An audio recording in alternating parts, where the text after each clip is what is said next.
Hello po mga kababayan, si Dante Maravillas. This time, nagpapapress con si Atong Ang sa issue ng missing sa Bungeros. Di ba siya yung tinuturo ng isang witness na dati niyang farm manager na si Jolie Dondon Patidongan. Buniltan ngayon, kinaso ni Atong Ang, kaya may press con na ginagawa.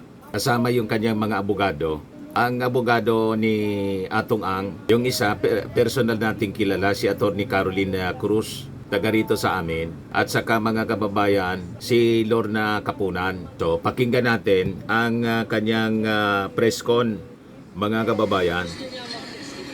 Sino ang Dondon na yan? Ang Dondon na yan, kasi kami namang mga abogado, hindi naman kami tatanggap ng kaso pag hindi kami nag-due diligence. Nakita namin na ang Dondon nito ay kriminal. Si Atty. Kapunan nagsasalita. Criminal cases. He started sa isang security company na tinanggal siya dahil sa sexual harassment. May nag-complain ng sexual harassment. Isang kriminal daw ito, si Patidongan, Sa due diligence namin, yung witness. na January 2020, merong nag-file ng information for frustrated murder. Ito, against yung whistleblower na yan, sa RTC Morong Rizal. Isang kaso yun, of frustrated murder. Meron pa siyang charge for murder and multiple frustrated murder in Taytay Rizal, final noong March 2019. Nakita rin namin na noong July 2019, ang Metrobank mismo, Metropolitan Bank and Trust Company mismo, ang nag-file ng isang kaso for robbery. Robbery with threat and intimidation, physical injuries, and grave threats. So, tignan natin, credible ba itong whistleblower na to? Kanya, nandito si Atong Ang, na nire-represent po namin para tulungan.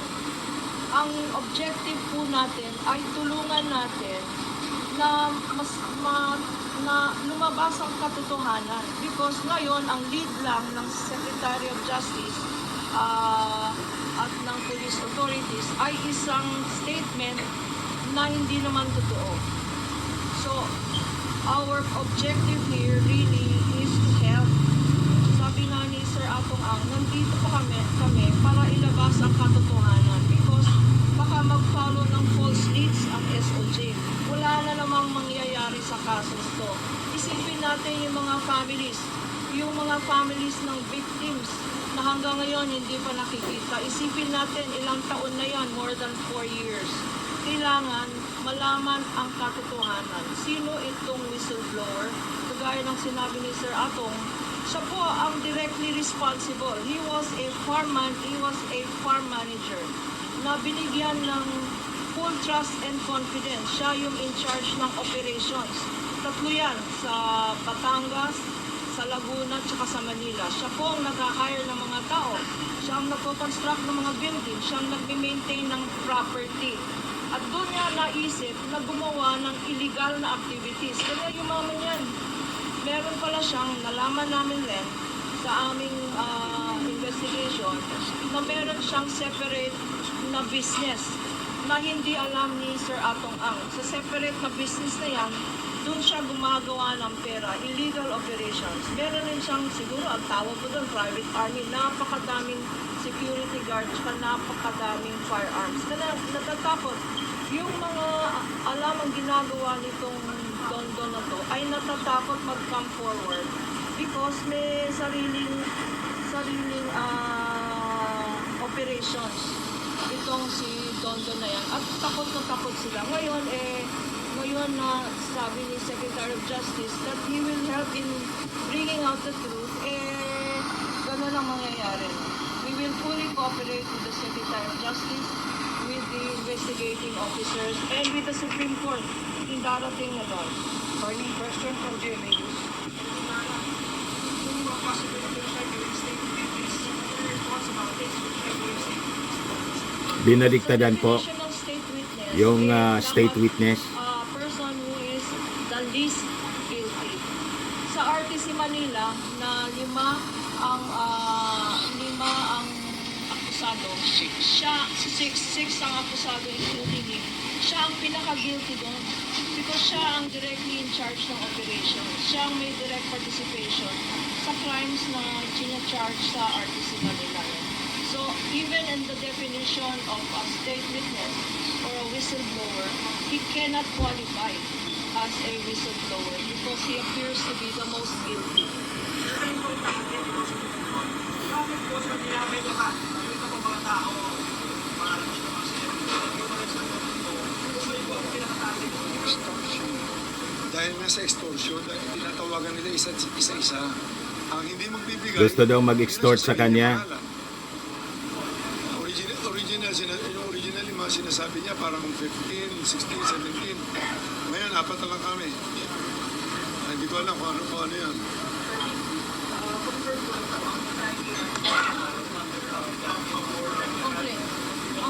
Lima ang pinayal na complaints today. Ang unang-una yung robbery, attempted robbery with intimidation and force. No? Ang pangalawa, meron tayong grave threats, meron tayong grave coercion, kasama dyan yung mga extortion, meron tayong slander, yung mga pinagsasabi niya na wala namang katotohanan sa media, destroying the character and reputation of innocent people. No? At panglima, meron tayong tinatawag na incriminating innocent person. So, 5 ang pinayal na kaso today sa prosecutor's office. Okay, sir, sorry po. Sir, would you know po kung yung mga kasama niyo po sa grupo will also file case against this person? Well, magpapafile, I think lahat ng mination yung pangalan, kaparoon nila Engineer Salazar, sila Mr. Eric, De La Rosa, I think si Gretchen, magpapile sila ng kaso sila. Pati si Gretchen magpa-file ng kaso daw. Laban dito sa whistleblower.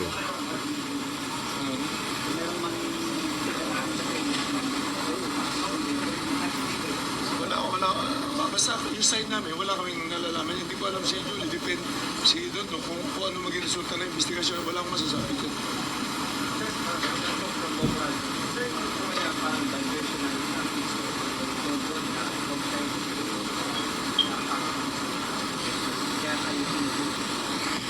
Basta ko sa Don, tingin ko talaga makikita ang utak niya. I think pera-pera lang talaga habol niya. Isipin mo sinasabi niya pati kagabi. Bigyan siya ng pera kasi tatakbo na raw. Pakakala niya, yung ginawa niya, pwede niya takbuhan ng bigla. Hindi ganun eh. Kasi sanay naman yata sa kumuha ng pera tumakbo eh. Hindi ko alam ang background niya eh. Tama po, tama po, yung sinabi, after niya labas ng state talaga sa tingnan kanya ng pera. Since February 20. Sa February pa siya humihingi. Nalaman ko na mayroon siyang affidavit na ganyan. Parang mga May yan. Tapos nalaman ko kasi umiikot yung affidavit niya. Nag-click eh. So just to clarify, sir, wala kayong inuto sa kanyang gumawa ng Of course, hindi. at siya lang yung maaaring gumawa ng mga Well, hindi ko masabi. Tignan mo, sinabi niya sa akin, gusto niya umalis na. Sinabi niya sa akin, maski makuli. Maayos na lang daw niya, makakompleto niya lahat. Sinasabi niya Portugal, sinasabi niya US. Hindi ba niya naisip ang dami niyang ginawa rito? Pwede ba pumirma na lang siya na magre-recant lang siya? Siyempre, kakasuhan din siya ng mga perjury kung ano-ano. Hindi niya naiisip yun eh. So you would ask for departure order against the parang Well, hindi ko alam. Ang government na ang bahala dyan. Kung ano man ang lumabas sa investigasyon nila. Senior Marshal ngayon nagtay na kayo ng kaso laban. You ask the person, ang officer of the department. Well, pwede. Mas okay yun.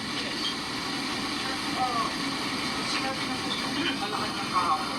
Kasi ito ay sensado dito sa kaso ng isang meron. Sa parang po lumabas na rin. False pa and misleading. Huwag silang maniwala sa hearsay evidence sa isang whistleblower na alam natin, based on personal knowledge, na siya ang nag-i-store. Kasi ang ang pera-pera lang to at sinabi niya na gusto na niyang umalis ng country. No? Ang pag inosente ka na tao, eh gusto mong harapin ang kaso. Ang pangalan mo. Yung mga feeling guilty lang, sila ang gustong tumakbo. Sila ang gustong mag-disappear. So, tignan natin ang mangyayari sa investigation. Pero dito sa kaso, we are that there is strong evidence for the 5 cases that we have filed on behalf of Atong Ang. The banks, gagawin ko lang. Ano masabi niya naman about the allegations of banking? Although tinanggi na ni Ganton yung allegations na yan, hindi allegations. Ano ba masasabi? Wala naman sa kinalaman sa kaso, babayaan na lang natin. Sir, just to clarify, may dumating po ba sa inyo isa sa kapamilya ng panganak sinasabi na matay yung anak kalakala? Araw nila ba pakloro sa inyo? Wala. Sir, ano po ang gagawin mo sa ulit po yung mga paalam? Well, yung nga lang, kaya naman nandito na ako para matulungan na rin. Kailangan niya ata akong bumalik doon, may pipirmahan kami uli. So, I hope nasabi na namin lahat. Marami sa, lalo na sa Channel 7, kapareho kahapon, nakikiusap lang ako sa media. Gawin yung fair lang, katulad na hindi naman niya narinig ang side namin. Kahapon lang, isipin niyo, biglang inilabas niya na sinusuhulan ko si Don Tap niya, binabalanse bago siya maglabas. Di ba? Yun ang parang one-sided eh. Pag may mga ganong media, di ba? Ako tatanungin sa Si media. Emil Sumangil, binimi niya, May GMA. nag-accuse. Dapat yung ina-accuse, tatanungin muna bago maglabas. Both sides ilabas. Katulad niya. Late ako nagsalita ngayon. I'm sure hindi ako i-cover ng Channel 7 siguro ngayon. Talagang episode mo. Simula, hindi ko alam kung pinupundo. Hindi ko alam kung gumawa pa sila ng pelikula. Ako na bida, ayoko nga mag-artista eh. Simula bata ako. May pelikula kasi po sa Bumiros, parang hindi natuloy. Kaya ang kasalanan ni Josh. Bakit pala sa Matalong? Bakit pala sa Matalong yung isinampa yung kaso? Bakit hindi po sa DOJ? Bakit po sa Matalong yung isinampa yung kaso? This is his place of residence. Dito ako lumaki sa Mandaluyong talaga. Lumaki na squatter talaga kami. Ako lumaki. Kilala ako dito. Talagang dito ako lumaki sa Mandaluyong. Dito wala akong record na. Maski magtanong kay Rito, dito ako simula 3 years old, 4 years old yata yun. Wala akong kaso dito maski na ano. Last question po, may pipirmahan pa sa prosecutor. Sir, laban na lang sir. Bakit po kayo, sir, ang wala, dapat po kayo wala ng tao bayan sa Well, hindi ako pareho na hindi binabalanse lahat. Ang gusto ko lang balansehin niyo muna bago kayo maglaba. Ako, pakinggan niyo lang side ko. Ngayon, i-analyze niyo ngayon doon sa side na sinasabi doon. Number 1, tingnan niyo pagkatao niya, pagkatao namin lahat. Wala naman kami yung history na pumapatay ng tao. Di ba? Paano mangyayari yan? So, balansehin lang natin. Kasi labas tayo ng labas na para mapanood lang, ilalabas natin araw-araw, nilalabas natin si Don, series pa. Di ba? Paano na kami, kung sasalita kami, hindi naman ilalabas ang totoo. Ngayon, nandito kayo lahat, kayo na mag-analyze. Sinungaling ba mukha ako? Hindi, sinasabi ko lahat ang totoo. At sa punto po ito, sir, nakikilipot na word si Don Patidongan. Ano po gusto nyo direktamente sa Well, yun na, sabi ko na, Don, mag-isip ka doon. Kung ano man ang mga, huwag ka na magsinungaling. Tinuring kita parang anak ko eh. Hindi ko alam na ganyan ka kasama. Pati ako, papatayin mo pa, kikintapin mo pa ako. Gusto daw siyang kidnapin. Yun lang, ganun lang kasimple. Ng whistleblower, dating farm kailangan ko ng manager proteksyon niya, ng sabi sarili niya ko na. Ang. Tsaka ang grumawa na kami masyado. Yun lang. Maraming salamat. Maraming salamat. May snack may pagkain tayo. So ito yung balita mga kababayan ngayon. Atong Ang accuses ex-staff of 300 million extortion over missing sa Bungeros. Binaliktaran ngayon mga kababayan. 4 na kaso kasama doon yung cyber libel. Sabi ni Attorney Lorna Kapunan. Ayon kay Atong Ang, siya at ang kanyang pamilya will reportedly be implicated in the disappearance of Sabungeros. kung hindi siya magbabayad ng hinihinging 300 million pesos. Ang mga kinasuhan ni Atong Ang na final sa Mandaluyong Prosecutor's Office ay si Julie A. Patidungan, also known as Dondon, and Alan Bantiles or Brown, alias Brown. Itong si Patidungan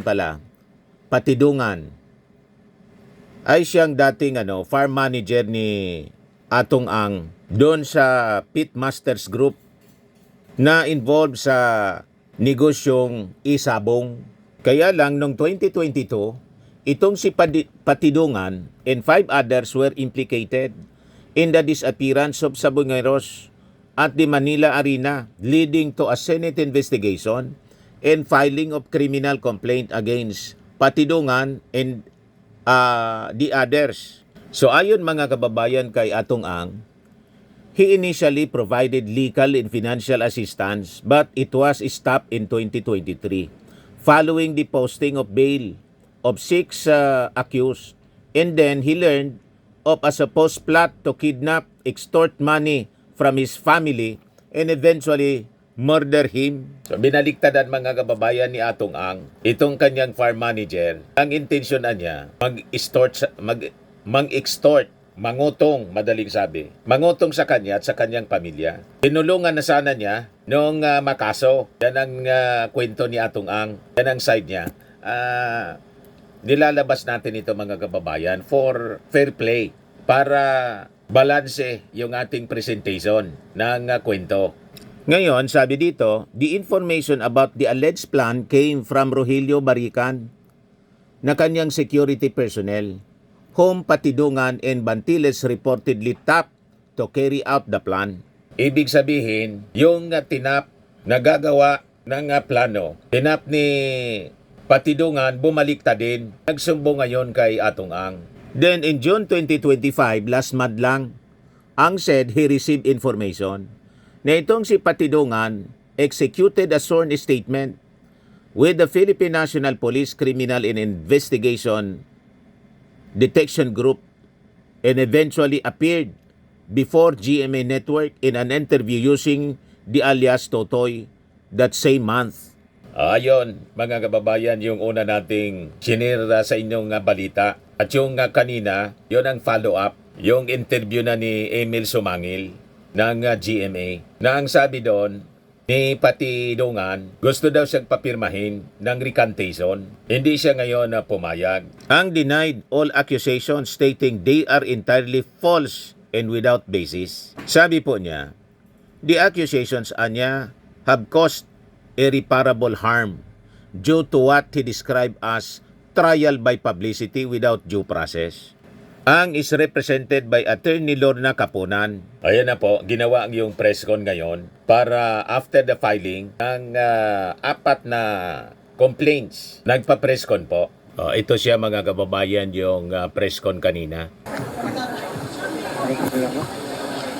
Anong question? Ito na si Atong Ang.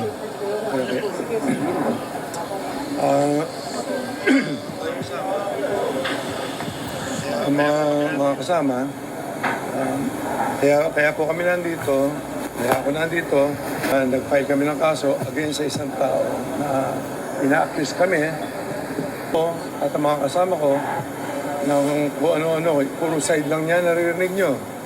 Ngayon, gusto ko lang at least maging transparent lang na andito na ako. Gusto ko lumabas lahat ng katotohanan. Tignan nyo na lang.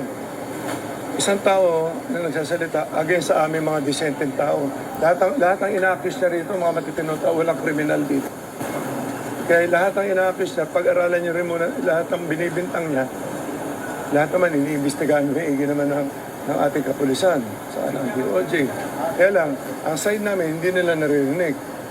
So, kaya kami nandito na nga ngayon, at least, yun lang, tignan natin, sila na makakapagpaliwanag. Siguro, magkakaroon naman ng kaso, magkakaroon ng sa husgado. Ang husgado na siguro ang makakapag-desisyon dyan. Kaya lang, masyado na kaming kawawa. Kaya kailangan na ako lumabas kasi kung ano naman sinasabi sa amin. Tignan nyo lahat ang sinasabi niya, may politiko, may mga artista pa, kung ano-ano. Pero walang kriminal sa amin. Yung politiko, Walang senador, kriminal. So, yun congressman, lang vice masasabi ko mayor, lang. So, tungkol sa sinabi niya kahapon artista si Gretchen. na nag-o-offer ako sa kanya ng 300 million. Sinusuhulan ko siya. Gusto ko marinig yung si Atty. Carol Cruz. Siya ang gumawa ng ano na yun. Siya magpaliwanag kung paano nangyari yan. Yung sinasabi nila na yung letter na yan, na decantation niya, tatawag niya po ano. So, yun lang. Please lang, pakiusap ko lang. Lahat ng taong sinasabi niya, ini-involve sa amin dito. Tingnan niyo ang pagkatao namin. Parang sinasabi niya sila, Engineer Celso Salazar. Engineer yan, hindi naman kriminal yan. Paano naman sasabihin na gano'n? Ako, i-involve nila ako, gaming lang ako. Saka sinasabi nga, lover boy daw ako. Hanggang doon lang ako, wala na yun. So anyway, andito si Atty. Carol Cruz. Importante, marinig niyo kung ano yung sinasabi niya kasi nungaling nga kahapon. May 4 na points lang akong gusto i-share. Kasi nasabi nga na yung 300 million na babayaran daw siya to kung ano man yung binigay niya, no? Yung na mga statements. Actually, yung 300 million po yan, totoo po yan na merong ganong amount na sinasabi niya. Kasi ako po, mismo ang sinabihan ng certain common friend namin na si Mr. Alan Bantilles na tinatawag namin na Brown. In fact, parang coincidentally, kaya ako napunta sa gitong picture, nagkita kami sa EDSA Shangri-La in June 12. Mga bandang hapon, mga 3 o'clock. Nakita ko siya on the other side. Siyempre kinamusta because kilala ko naman tong silang lahat. Pati si Jolie Patidungan, eto si Brown na binabanggit ko. Tsaka sa lahat sila because I'm also handling the Pitmaster Foundation. Ako executive director, nakukonsulta ko sila, no? So, yung 300 million talaga, binanggit niya sa akin. At in fact, tinanong niya ako kung kumusta daw yung boss. Sabi ko, wala namang nasasabi. Sabi niya sa akin na galit na galit daw sa kanya, pinagmumura siya. Talagang pinagmumura, galit na. Sabi ko, ano naman, bakit? Kasi na-mention nga daw niya yung 300, bayaran na lang daw si Dondon para makaalis na paalis, makalayo, kung ano man yung statements niya sa magtago na, kasama ang pamilya. So number 2, dahil nagpaalam ako sa kanya kung pwede pay, sabi niya man, sabihin daw para makonvince ko siya na pag 300, kung may discount man, bahala na silang mag-usap. Kung 30 million, bahala sila. Para wala silang dalawa na mag-uusap, subject to their mutual terms. Number 2, dahil dyan, I was requested by Mr. Brown to draft the affidavit of recantation, which I did. And pinadala ko sa kanya on June 21, nagkita kami sa Soler. Tapos after that, we have a short conversation, of course, kasi kilala ko naman sila. Hi, hello, etc. Kung kumusta to. And then, bumalik siyang tumawag na I also consulted, of course, si Mr. Kasi he's my chairman sa Pitmaster Foundation. Ang dami namang natulungan nito, no? Then, Hanggang dito po, sabi Salbay. niya, bahala ka. Ikaw naman yung abogado. Alam mo naman ang gagawin mo. May natulungan Which I handed to Mr. Brown on June 21. And then there was an amendment of Mga LGU the po, affidavit. ambulance. I-request din nila na ayusin. Then I also handed the same day at about 9 o'clock. Nakita kami Mga sa Petron ambulances. Katipunan. So yung sa Mila Vista. Yun. Then number 3, during my course of conversation, that's number 3, nagtanong ako, after this 300 million, etc., after signing, ano ang gagawin?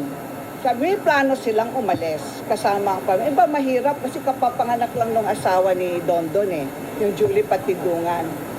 Sabi naman, bumubuka na daw nga yung mata, kaya pwede nang kunan ng passport. Besides, meron naman silang visa sa US and Schengen visa, which he assisted the family. And number 4, I said, why I came to the picture, kasi nga coincidentally, nakita sa Shangri-La, and matters were relayed to me, discussed to me, and all other things, I designed all the plans, and I asked permission, and they told me to share with him, and relay the same. Yun na. Ano talaga nito, ang punot dulo talaga nito, pera. Lahat ng grupo namin tinatawagan nila Pareho kagabi na lang to, may tumawag sa isang kasama namin na sa group namin. Meron kami sa group A, group B. Tapos gano'n eh. Tinawagan daw siya kagabi. Madaling sabi, extortion. In-extort sila, Ang sabi sa akin, mga 11, 10, tulog na ako, tinawagan ako. Yung isang partner namin. Sabi gano'n, tulungan daw si Don kasi tatakas na. Bigyan na lang daw ng pera. Yun ang sinabi niya kagabi. So, lahat tinatawagan. Si Gretchen, tinatawagan. Sinasama na humihingi nung time na umihingi ng pang-kampanya yung asawa. Tapos tinawagan din ni Brown. Kinausap din ni Don. Tapos humihingi ng papanganak. Ang dami sinasabi. Nung binlock siya, kasama na naman sa kawalang yan na sinasabi niya. So, ang grupo namin, lahat tinatawagan lang isa-isa, nag-extort eh. Akala yata niya, pagkatapos yung magsalita na kung ano-ano kalokohan, pwede na lang siyang biglang aalis pag nakuha niya ang pera eh. Yun ang problema eh. What is your message to sa mga families ng missing Saboneros na apparently sinabi, galit na sa inyo kasi kayo yung tinutulong natin? Anong message niyo sa kanila? Malalaman nyo rin na totoo. Siguro sa pag-iimbista niya, may lalabas na totoo dyan. Wala kami kinalaman lahat dyan. Kapatid ko nga, sinasabi ko, lahat ng grupo namin, mga disenteng tao yan. Ang hilig lang namin. Ngayon, kailangan lang namin proteksyonan na sarili namin yun talaga. Kaya wala na ako. Kailangan ng ano eh. Ngayon, hindi ko na kailangan paliwanag. Hindi namin alam kung ano nangyari talaga dyan eh. Kaya lang, siyempre, masyado na kami bugbog. Kailangan na kami lumabas. Kailangan kami lumaban eh. Sir, just to clarify, ano pa rin yung Brown? Sino si Brown? Si Brown Group B, si Brown. Sila talagang pareho sila na si Bisaya, hindi malala future sa investigasyon kung anong papel ni Brown sa kanila. Pero sir, ba't kayo offer po sila ng ganong presyo sa inyo? Or kapatid na magpapaganda? Bakit po sa totohanan po na Isa-isa tinatawagan nila, hiningan nila ng pera. Sa akin, ang sinabi sa akin ni Brown, para maayos daw yan, bigyan ko ng 300 million. Kaya namura ko doon nagsimula. As early as February, bago siya mag-file, bago siya gumawa ng affidavit. May mga telephone may telephone call kami dito eh. Actually, mapapatunayan ko sa inyo yan in the future. Depende sa kaso kasi, na talagang sila ang nakikiusap talaga na nag-extort talaga. Namura ko si Brown dahil hinihingan ako ng 300 million para ibigay daw. Para wag daw ko idamay doon sa kaso nila. Kasi sila ang may kaso, hindi naman ako eh. Anong pangalan ni Brown? Alan Bantiles. Sir, sa madaling salita, hindi kayo nabibigay sa kanilang mga hinihingi pera. Hindi nga ako, tumulong ako kay Don nung eleksyon. Dahil humingi ng to, pag hindi mo tinulungan, ang dami sinasabi na kung ano-ano eh. Ngayon, nire-record niya, nire-record doon nila ako. Usapan namin, pag hindi mo sinabayan yung pagsasalita nila, nambablockmail. So kailangan sabayan mo na kung ano sinasabi niya. Bakit po, sir, hindi niyo ninyo ipina-entrap yung kanilang mga extortion activities? Bakit hindi niyo po ipina-entrap yung kanilang mga extortion activities? Hindi ko kasi alam na aabot sa ganito ang problema kasi mga salbahin tao na magpapahamak ako ng mga tao. Hindi ko kasi ugali yun eh. Kung kasarili ko, isusolve ko. Kung konting pera lang, katulad yan, eleksyon, humingi siya na mag-eleksyon. Yun pala naman, meron na siyang... Tingnan yung kalokohan na yan. As early as February 22, nung hindi ako pumayag, tuloy-tuloy pa ang usapan namin. Nung eleksyon, humingi pa siya ng 12 million, binigyan ko pa ng 12, may mga resibo ko dyan, dineposit namin sa account nila. Ano klase extortion yan? Mayor. Ng Borobo, ng Surigao ata. May idea kayo kung sino nasa likuran? Wala, hindi ko masabi kung sino nasa pero hindi ko masabi kung anong pinagagawa niya. Pero May anggulo na dahil po sa politika, kaya kayo ginagawa. wala naman ako sa politika, hindi ako nakikita sa politika. Hindi ko alam kung siguro sa pag-iimbestiga din na lang ng mga pulis siguro, makikita nila ko ang punot dulo niya kung ano yan. Checkin nyo na lang, yung background ni Don na lang. Pero Kung anong klase. may kalaban po ba kayo mas malaki pa dyan sa larangan ng negosyo mo po? Na baka nasa No comment ako dyan sa kanya sa negosyo kasi negosyo. Lagi ko siya nakakausap eh, maski nung huli. Hindi, I think last week, ito sinabi niya sa akin.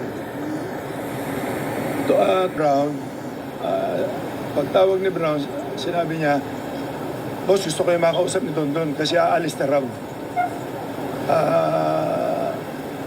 Mag-usap na lang kayo para makaalis siya kasi inaayos na lang yung visa, no?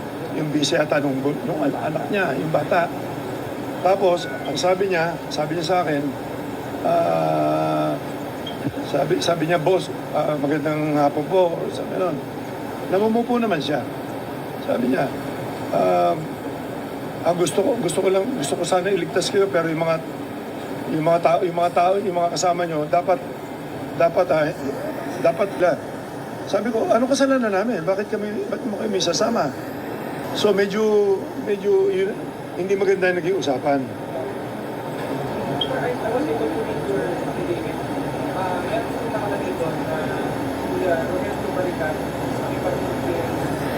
Yan. Nung nagtatago sila, okay, nakarating na sa akin yan, kung huli na lang eh.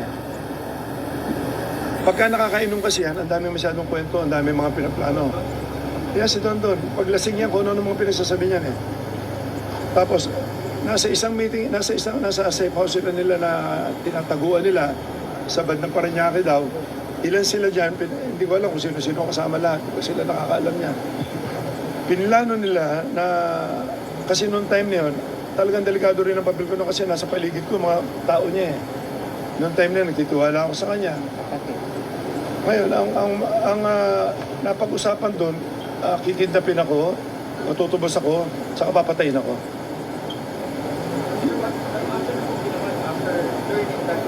Dito huli ko lang nalaman eh.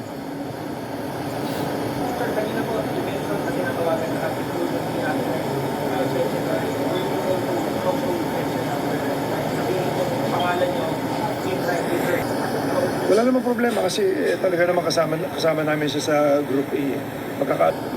Yung Group A niya, yung tinatawag, investor lang yan. Walang kinalaman sa mga operation yan. May operation, naglalaban lang sila ng mga manok. Walang kinalaman. Yung sinasabi nila sila, Eric, ako, si Gretchen, si Gretchen, nakita nyo, bumibitaw lang ng manok kumisa-misa niya para sa marketing lang yan, para mga nagtumaya.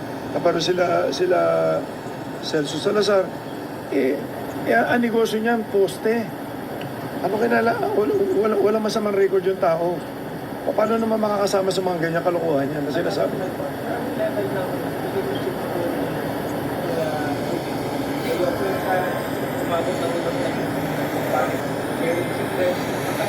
Naging trust, kasi ako, sobrang kumitiwala sa mga tao. Ang trabaho ni Julie sa amin, siya nag-aasikaso ng mga properties namin. Pag may tinatayo mga buildings o Trustee. siya rin nag-aasikaso. Farm manager po ito. Malilita, mga bahay, mabilis siya magtrabaho. Kaya nagtiwala ako sa kanya. Hindi ko alam ang mga record niya na mayroon pala sa mga murder case, may mga hold up, may pinatay pa rin ng mga pulis yata sa Caloocan. Can I speak to that? Yung issue, no? Kasi dapat malaman natin ang whistleblower na to. Sino ang nag-proclaim na gusto niya mag-testify? Sino ang dondon na yan? Ang dondon na yan, kasi kami namang mga abogado, hindi naman kami kaso pag hindi kami nag-due diligence. Nakita namin na ang dondon na to ay criminal. He had criminal cases. He started sa isang security company na tinanggal siya dahil sa sexual harassment. May nag-complain ng sexual harassment. Tapos, Ito yung mga kababayan, si Patidungan. Ito yung interview ng GMA, si Emil Sumangil. May mga taong membro ng PNP na inuutusan para kumuha doon sa venue.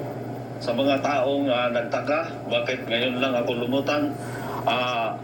Ngayon, lumutang ako dahil alam ko ang pinagkatiwalaan kong tao na ang ating PNP chief na si General Torre. Alam kong hindi niya kaya bayaran ng pera yan. Ano naging papel mo dito sa pong ano? Ba't ikaw ay kasama sa kinasuan? So, ibig sabihin, yung mga previous PNP, wala siya masyadong tiwala. Yan ang ibig sabihin niya.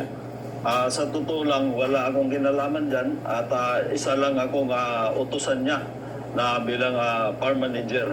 Ikaw pa rin kakasuhan bukas ni Atong Ang. Ano masasabi mo? Parang kinasuhan niya na rin yung sarili niya dahil ako kakasuhan niya. Ay, siya naman nag-uutos ng lahat. Katulad ng sinabi niya, nag-extortion daw ako ng 300 million para alam ng lahat.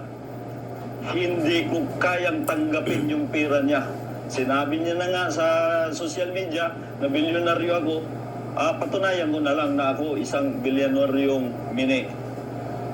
Yun lang ang masasabi ko sa kanya. At saka Mr. Atong Ang, sabi na nga ng mga matatanda na huwag ka na magtago sa palda ng nanay mo. Binigyan mo ako ng papel na para pirmahan ko yung recantation ba yun? Recantation. Binigay mo sa akin kapalit ng pera. Sabi ko, hindi ko kayang tanggapin yan dahil buhay ko at buhay ng pamilya ang nakataya dito. At Ito yung minimin doon sa presscon na 300 million. Ang gumawa ng recantation, yung kilala nating abogado, si Attorney Caroline Cruz, na katabi ni Atong Ang doon sa presscon with Attorney Kapunan. So, ang kwento nito ni Patidongan, hindi siya nag-extort, kundi binabayaran siya para manahimik. 300 million para bawiin yung kanyang ang kanyang mga statement sa unang mga interviews na kung saan tinuturo niya si Atong Ang, si Gretchen Barreto, direkta ng isinabit niya si Atong Ang bilang mastermind para hindi na mabulgar ang tungkol sa missing sa Bungiros, kung sino talaga yung mastermind. Yon ang side, mga kababayan, nung kinasuhan ngayon, pinilta ni Atong Ang dahil sa pagsabit sa kanya. 3 days ago daw, pinapapirma siya ng recantation. Kasi di ba, una, ang lumabas na mga kwento, blind item pa, alias totoy lang siya. Yung kwento niya, ni DOJ Secretary Boyeng Rimulya. Pero ngayon, nagpakilala na siya ng full name niya, ng kanyang identity, kasi nasecure na siya, mga kababayan, ni General Torre. ano ng mga pamilya ng mga nawawalan sa Bungiro. Sino yung babaeng artista na ito? Yung artista na yan, walang iba kundi si Miss Gretchen Barreto. 100% na may kinalaman siya at gawa na lagi sila magkasama ni Mr. Atong Ang. Panawagan ko lang sa kanya para naman medyo maano siya, makipagtulungan na lang siya sa akin. Sa mahal kong presidente, BBM, sir, sana pakinggan mo naman yung mga pamilya ng namamatayan. Ito na yung pagkakataon na tulungan niyo ako dahil lahat ng sinasabi ko dito, walang kasinungalingan at walang pirang kapalit dito.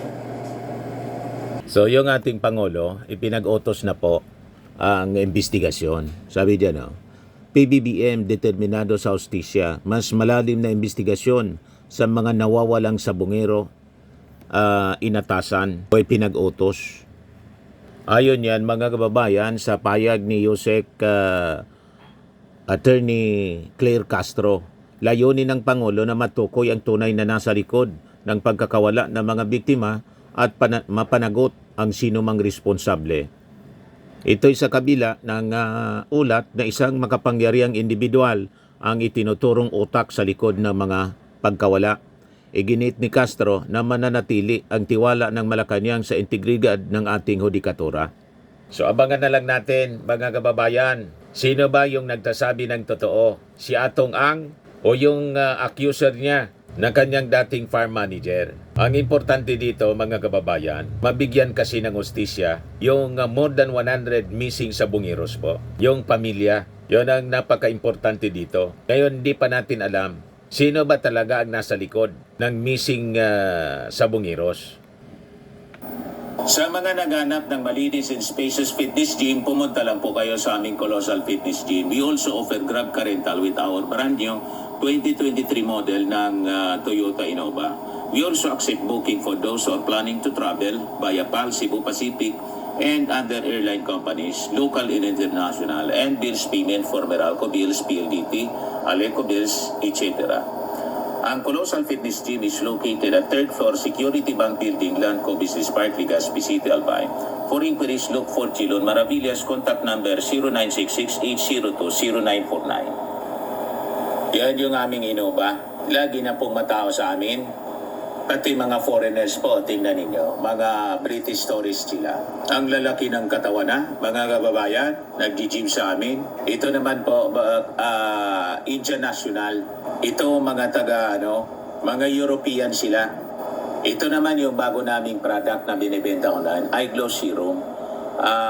Whitening po siya galing sa South Korea. Tingnan ninyo yung epekto sa aking anak na architect entrepreneur, Riz Maravillas. For inquiries, look for Riz Maravillas on FB. Ito naman po, Firmax Firming and Lifting Cream. Pinatay po ito sa mga pulses and affected area. Mahina po ito sa mga pains at paninigas na mga kasong-kasuan. Ito po, Automax Radiant Serum. Sa mukha naman yung application. Anti-aging po siya. You will look 10 years younger than your age. Ito naman po yung bago naming binibentang product online. I am worldwide amazing pure organic barley powdered drink mix from Australia. Endorsed by Miss Maritoni Fernandez, isang cancer survivor.